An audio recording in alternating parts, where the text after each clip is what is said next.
This portion of the news brought to you by McDonald's. McDonald's, I'm loving it. That Cuban-American protest group is moving to another level, hoping to put more pressure on the government to formally investigate and publish the findings of its investigation into abuse claims at the Carmichael Road Detention Center. Officials from Democracy Movement say they're preparing to submit a report to the Organization of American States, and Jimmy Swain has been following this story for us. There have been a number of protests in Florida by the Democracy Movement group to get government's attention, but those efforts are now being turned towards international human rights organizations. Leader Ramon Sanchez said they're in the process of preparing a report to submit to the Organization of American States. We're right now in the midst of evaluating our next steps. We are trying not to engage in any activity that would harm the economy. However, we are also very committed to human rights and the defense of human rights. Sanchez says they're not going away anytime soon. We need to make sure that the government understands that this is a very serious matter, that it's not going to be put to sleep. And the only recourse we have right now, other than activities that have to do with demonstrations, is to take the road of international human rights commissions. Meantime, an investigation is underway into claims of abuse at the Carmichael Road Detention Center. Foreign Affairs Minister Fred Mitchell declined to comment about the status of the report and referred any questions to the Minister of National Security. However, he did speak on the impact of the protest. My judgment is there has been no impact and there is no fallout. I say again, this is a matter which is largely confined to Dade County and Broward County in Miami. It is driven in part by the continued fascination which the local press appears to have for this matter, and really giving these people more light than they deserve. The fact is that they have engaged in what appears to be economic blackmail of this country, and we simply can't support it on that basis. Now, while there is no clear deadline on when the report will be released, Prime Minister Perry Christie assures that justice will be done in the matter. Jimmy Swain, ZNS Network News. Police have filed charges against 27-year-old Randy McNeil for allegedly kidnapping Berkeley Roll on Low Sound Andress 3 weeks ago. Court papers allege that on September 2nd, McNeil kidnapped Roll and assaulted him with a handgun. McNeil was not required to enter a plea. Prosecutors have indicated that they'll file a voluntary bill of indictment, which means a preliminary hearing won't take place and the case will go straight to the Supreme Court. Bail was denied and McNeil was remanded to prison. He's due back in court December 11th.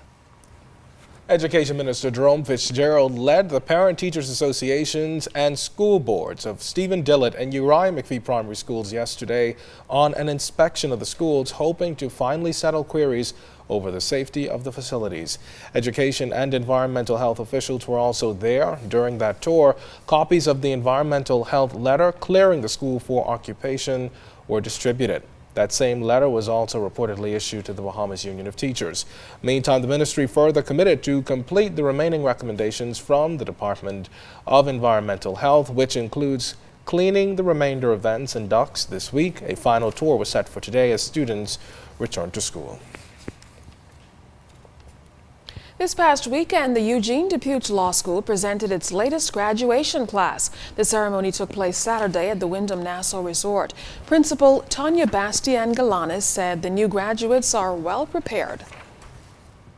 We've made many demands of these 21 persons before you who comprise the 14th cohort of the Eugene DePuy Law School graduates and of our 3 6-month students, all in an effort to equip them to be able to practice competently in a dynamic, challenging, and exciting environment so that 15 years hence, they too can make worthy contributions as a result of having attained the legal education certificate.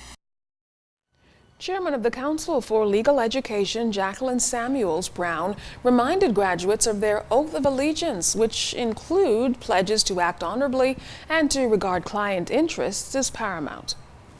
You shall, subject only to legal requirements, never disclose your client's confidences.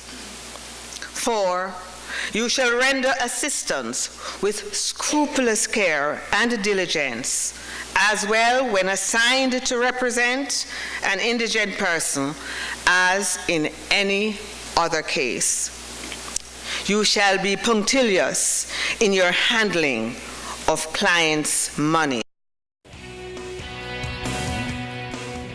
The St. Matthew's Church celebrating its Patronal Festival yesterday. The festival is a celebration of the patron saint of the church, in this case, St. Matthew. The actual fest day for St. Matthew was Saturday, but the church celebrated on Sunday. That's the day after. Well, the service took the form of solemn evensong, sermon, and benediction. The highlight of the festivities was the procession of witnesses. Members of St. Matthew's and visiting members from churches all around the diocese took to the streets to bear witness to their Christian faith. The procession is also a symbol of the church's progression from year to year and from age to age, and that the church is always progressing and not regressing. The patron saint of that parish church was an apostle, evangelist, and a martyr, and it is because of his martyrdom that red is a prevalent color during the procession.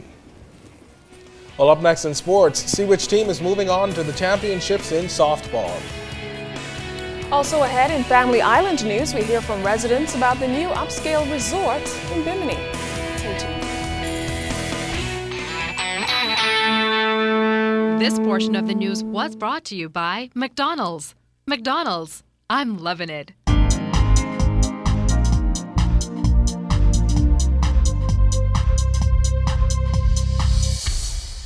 This is Royal Fidelity Business News. I'm Jimenita Swain.